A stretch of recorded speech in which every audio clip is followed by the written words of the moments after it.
બળથી આમ જોઈ ગયા કે આત્મો હારો નથી, પણ આ ભરથરીને કાબુ કરવા માટે જો આ પિંગળામાં નાખું ને પિંગળા બેઠી થાય ને તો ભરથરી બાપુ ઠેકાણે આવી જાય.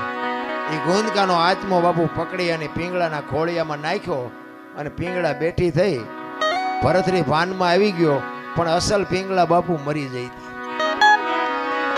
એ પછી ઘોડેસવારનો ને અશ્વપાલનો ને એ બધો ઇતિહાસ છે ને એ પછીનો છે. બાકી 92 લાખ માળવાનું બૈરું બાપુ એવું ન હોય જેવું તેવું. કહેવાનો મારો અર્થ કે જે સત્ય છે ને એને છુપાવ્યું છે કઈ. આ રામાયણ છે, રામાયણ તમે જો ઘણા બધા એમ કે લંકા હનુમાનજી હળગાવી. હું એમ કહું હનુમાનજી હળગાવી જ નથી. લ્યો બોલો, લંકા વાળાએ જ હળગાવી છે, હનુમાનજી હળગાવી. દિવાળી કોને મૂકી હતી? તા ઓલો બચવા હાટું માણા ભાગા ભાગ આપણને કોઈ હળગાવે ભાગા ભાગ ન કરવી. ગોદડા એમને જ વીટાય.